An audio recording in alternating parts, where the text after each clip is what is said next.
Hello नमस्कार दोस्तों, आप लोगों का अपना यूट्यूब चैनल रोजगार 7590 में स्वागत है। आज आप लोगों को बताने वाले हैं जीएम पावर से जुड़ी एक बहुत बड़ी अपडेट निकल के आ रही है। आप लोगों को इसकी पूरी जानकारी हम प्रोवाइड कराने वाले हैं। तो जितने लोग चैनल पे पहली बार आए होंगे चैनल को सब्सक्राइब कर लीजिएगा, वीडियो को लाइक शेयर कर दीजिएगा।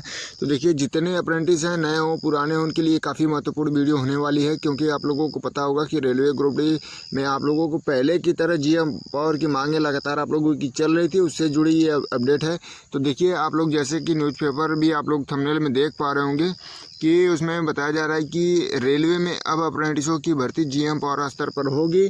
तो देखिए, इसकी आवाज़ें काफ़ी सभी जगह गूंज रही हैं और सभी माध्यम से गूंज रही हैं, चाहे न्यूज़पेपर हो, चाहे सोशल मीडिया हो, या रेलवे के सभी डिपार्टमेंट या यूनियन, सभी जगह ये मांगें चल रही हैं कि जल्द से जल्द अप्रेंटिसों का समायोजन जीएम पावर के तहत हो, क्योंकि वैकेंसियाँ इतनी खाली हैं और इसमें देखिए इतने रेल एक्सीडेंट बढ़ते जा रहे हैं। और इसमें बहुत ज़रूरी है कि जो लोग जितने ट्रेंड होंगे रेलवे में, उतना रेलवे को ही बेनिफिट होगा। और रेलवे डबल स्किल्ड होने के बावजूद भी बेरोजगार हैं, तो इसलिए उनको जल्द से जल्द समायोजन करने की मांग सभी रेलवे यूनियन भी करने लगे हैं। और आपको बता दें कि जो अपडेट निकल के आ रही है अभी, तो आप लोगों के जितने भी अप्रेंटिस लीडर हैं, जो भी आप लोगों के हक और अधिकार के लिए आवाज़ें उठाते रहें, आपकी समय समय पे जो भी डिमांड है, जो भी नियम में बदलाव करने हों, उसकी आवाज़ें उठाते रहें। वो लोग बिल्कुल यूनियन के अध्यक्ष और संगठन के अध्यक्ष से मुलाकात करके आपकी एक डेट फाइनल करने के लिए बोला गया था, जिसकी अपडेट हमने 2-3 दिन पहले आप लोगों को प्रोवाइड करा दिया था कि दिल्ली में एक अप्रेंटिसों का महासम्मेलन होगी, महाबैठक होगी, जिसमें रेलवे के NFIR और AIRF दोनों अध्यक्ष आने वाले हैं और रेल राज्य मंत्री भी आने वाले हैं। तो सभी लोग वहाँ पे आएंगे, अप्रेंटिसों की समस्या को सुनेंगे और क्या उसमें से उचित हो सकता है या नहीं हो सकता है, बच्चों को बताएंगे कि देखिए ये चीज़ें संभव हैं, जीएम पावर संभव है या नहीं है, OTS मिल सकता है या उसमें कुछ नियम बदलाव करके किसी दूसरी तरीके से समायोजन किया जा सकता है। तो इन सारी चीज़ों को लेके वहाँ पे डिस्कस होने के लिए एक डेट फिक्स करने को बोला गया था।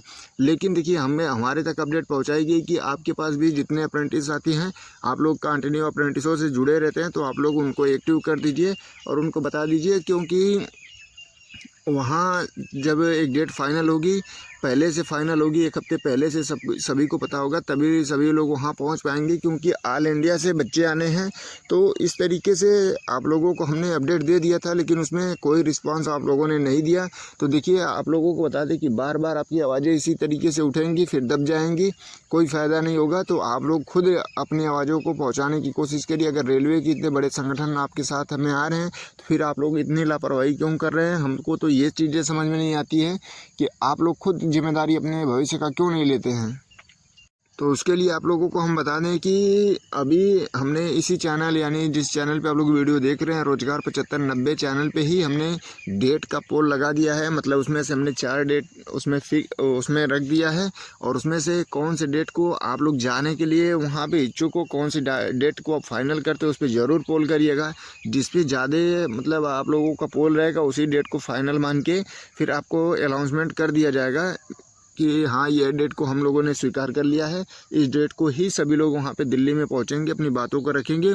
और सबसे बड़ी समस्या ये है कि देखिए, कोई भी चीज़ हो, जब तक उस पर बात और डिस्कशन नहीं होता है दोनों पक्षों की तरफ से, जैसे ITI और अप्रेंटिस का मुद्दा हो गया, क्योंकि ITI के साथ देखिए अभी अपडेट आई नहीं है, लेकिन मतलब ऐसा देखने को मिल रहा था कि कोर्ट केस इनके पक्ष में नहीं है। तो इस तरीके से आपके साथ भी इस तरीके से होगा। जो चीज़ें बैठ के आप लोग समाधान कर सकते हैं, उसमें कोई फ़ायदा नहीं होगा। अगर जीएम पावर, हम कहते हैं, अगर हम लोग जीएम पावर मांग रहे हैं, ठीक है, अगर जीएम पावर उचित नहीं होगा तो रेलवे की तरफ से जवाब दिया जाएगा कि हाँ चलिए ठीक है, जीएम पावर संभव नहीं है, क्योंकि इतने ज़्यादा आप लोग कंप्लीट कर चुके हैं और इतनी सीटें बची हैं और ओपन भी वैकेंसी हमको लेनी है, ताकि जो लोग और भी ITI हों या 10वीं हों, रेलवे की तैयारी कर रहे हैं, उन बच्चों को भी मौका मिलना चाहिए। तो इस तरीके से जीएम पावर संभव है या नहीं है, तो खुद अपने माध्यम से जो भी उचित होगा वो बताया जाएगा। तो अगर जीएम पावर नहीं होगा तो उसमें बोल दिया जाएगा कि चलिए ठीक है, 50% कोटा कर दीजिए लेवल 1 में, कि जिससे धीरे धीरे अप्रेंटिसों का समायोजन हो जाए। और 50% सीटें जब रिजर्व हो जाएंगी आप लोगों की, तो आराम से जितने अप्रेंटिस हैं धीरे धीरे समायोजन हो जाएंगे। और ALP टेक्नीशियन में जो भी वैकेंसी आएंगी, उसमें से हम कहते हैं 20% ही दे दिया जाए, 15% ही दे दिया जाए, ताकि और भी जो रेलवे के डिपार्टमेंट में उसमें बच्चे जा सकें। ठीक है, धीरे धीरे मतलब पूरे अप्रेंटिसों का समायोजन हो जाएगा। तो ये सारे नियम को लेके वहाँ पे बातचीत हो जाएगी। अगर आप लोग जब चलेंगे वहाँ अपनी अपनी समस्याओं को रखेंगे उस तरीके से। अकेले पे क्या होता है कि हो सकता है कि मतलब कोई ऐसी बातें ना हो। जैसे अभी गूगल फॉर्म आप लोगों को प्रोवाइड कराया जाता है तो उसमें आप लोगों की संख्या 1,31,000 फॉर्म भरने वाले में आ जाती है। और जब गूगल फॉर्म किसी चीज़ का प्रोवाइड कराया जाता है तो 1,000-1,500 जाते जाते वहीं दम तोड़ देता है, उसके आगे कोई फॉर्म नहीं भरता है। तो फिर इससे तो यही पता लगता है ना, रेलवे की जो भी यूनियन है वो तो यही बोलते हैं कि जब कोई बच्चा इसके लिए एक्टिव ही नहीं है, कोई ग्रुप डी में जाना ही नहीं चाहता है, कोई रेलवे में जाना नहीं चाहता, यही 1,000-1,500 बच्चे हैं तो 20% सीटें इनके लिए काफ़ी हैं।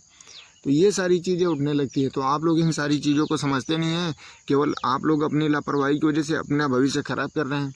तो देखिए, जो भी अप्रेंटिस के लीडर हैं उनसे कंटिन्यू हम लोग टच में हैं और कंटिन्यू वो लोग बात कर रहे हैं इस मुद्दे को लेके, और कंटिन्यू इस मुद्दे को लेके जल्द से जल्द समाधान की मांग की जा रही है कि किसी तरीके से जैसे 1961 का अप्रेंटिस का नियम में बदलाव किया गया है स्टाइपेंड को लेकर, उसी तरीके से इसमें भी बदलाव किया जाए, इसको भी बढ़ाया जाए, क्योंकि वैकेंसियाँ घट रही हैं और ये 20% पे ही रुका हुआ है। तो इस तरीके से जो भी समस्याएँ हैं जब तक आप लोग वहाँ पर रखेंगे नहीं, सभी लोग पहुँचेंगे नहीं, तो कुछ समाधान नहीं होने वाला है। तो आप सभी अप्रेंटिस से निवेदन है, चाहे आप अप्रेंटिस कर रहे हैं तो भी एक दिन का समय निकाल लीजिएगा, चाहे आप अप्रेंटिस कंप्लीट कर चुके हैं तो भी, क्योंकि जो कर रहे हैं उनके लिए भी ये समस्या 2-4-6 महीने में जब कंप्लीट करके आएंगे तो आपके साथ भी होने वाली है। तो जितने भी साथी इस वीडियो को देख रहे हैं, आप लोग खुद जिम्मेदारी नहीं निभाते हैं, नहीं तो अगर कोई भी वीडियो अगर आप लोग अपने अपने सभी व्हाट्सएप ग्रुप, टेलीग्राम ग्रुप में अगर शेयर कर देंगे तो ऑल इंडिया के सभी स्टूडेंट एक साथ जुड़ जाएंगे, अपनी बातों को लेके पहुंच जाएंगे और अपनी बातों को संवैधानिक तरीके से मांगों को रखेंगे, वहाँ पे सब कुछ समाधान हो सकता है और एक ही दिन में सभी लोगों को ये खबर पहुँच जाएगी। लेकिन आप लोग शेयर नहीं करते हैं, ये सबसे बड़ी आप लोगों की लापरवाही है। चलिए, उसमें आप लोगों को लगता होगा कि नहीं ये अपने लिए कर रहे हैं, तो कोई दिक्कत हमको नहीं है, क्योंकि हम आप लोगों की आवाज़ों को पहुंचाने का काम करते हैं, जो भी अपडेट आती है उसको पहुंचाने का काम करते हैं। जो हमारे यहाँ तक मतलब ये बातें आती है कि आप इस चीज़ का अपडेट प्रोवाइड करा दीजिए छात्रों को, तो हमारा काम है प्रोवाइड कराना, हमने प्रोवाइड करा दिया है। और डेट फाइनल करने की बात है तो उसको हमने पोल करवा लगा दिया है। आप लोग इसी चैनल पे जाके पोल कर लीजिएगा, एक डेट फाइनल हो जाएगी। जिन बच्चों को जाना होगा वहाँ पे, जो लोग अपने भविष्य को लेके एक्टिव होंगे, उनको पता होगा कि आज नहीं कुछ हुआ तो फिर 2-4 साल बाद में एज ख़त्म हो जाएगी, कुछ नहीं होने वाला। जो भी इन चीज़ों को समझेगा ज़रूर पोल करेगा और ज़रूर इस वीडियो को शेयर करके अपने सारे अप्रेंटिस साथियों को एकजुट करेगा, अपनी बातों को, अपनी डिमांड को लेके जल्द से जल्द उसमें समाधान की जो समस्याएं हैं उसको ख़त्म करवाएगा कि जल्द से जल्द समाधान हो। तो आप लोग भी अगर इसमें शामिल हैं, एक्टिव हैं अपने भविष्य और करियर को लेके, तो बिल्कुल आप लोग भी ज़्यादा से ज़्यादा लोगों को ग्रुप में शेयर करिए। सभी लोगों को बताइए कि दिल्ली में जो मीटिंग होनी है, जब यूनियन के इतने बड़े बड़े लीडर तैयार हैं आपके, तो फिर आप लोगों को क्या दिक्कत है? आप लोग क्यों नहीं जाते हैं अपनी समस्याओं को रखने के लिए? उस तरीके से तो आप लोग बोलते थे कि हमारा कोई सुन नहीं रहा है, ना ही रेलवे सुन रहा है, ना ही रेलवे भर्ती बोर्ड सुन रहा है, ना ही रेल मंत्री सुन रहे हैं, ना ही कोई यूनियन सुन रहा है। जब सब यूनियन सभी आपके सपोर्ट में आ रहे हैं तो फिर आप लोग लापरवाही कर रहे हैं। तो ऐसी गलती ना करें। आप लोग अभी जाके पोल करिए, एक डेट फाइनल हो जाए और उस डेट को सभी को अपडेट कर दिया जाए, यूनियन में भी और सभी जगह, और ऑल इंडिया के सभी अप्रेंटिस वहाँ पहुँचेंगे। कोई ये ना सोचेगा कि नहीं हम नहीं जाएंगे तो क्या दिक्कत है, बाकी लोग तो जाएंगे। 1,31,000 जो संख्या है उसमें से चलिए हम लोग 2-4 लोग नहीं जा रहे हैं, बाकी तो लोग जा रहे हैं। तो यही बच्चा सोचेगा हर बच्चा, तो इसी तरीके से वहाँ संख्या आप लोगों की नहीं हो पाती है। तो आप लोग ये सोच ना रखिए, ये सोचिए कि सभी को पहुँचना है, अपने साथ 1-2 लोगों को और लेके पहुँचना है, क्योंकि वहाँ पे सर्टिफिकेट नहीं दिखाना है कि आप अप्रेंटिस किए हैं, ITI किए हैं, वहाँ संख्या ही दिखानी है कि सर हमारी ये समस्या है, हम लोगों को किसी तरीके से रेलवे में समायोजन करना है। तो देखिए, हमारा ये काम था अपडेट कराना, हमने अपडेट करा दिया है। बाकी आपकी राय है, आप बिल्कुल स्वतंत्र हैं, जो आपकी इच्छा होगी आप अपने भविष्य का निर्णय आप खुद करेंगे।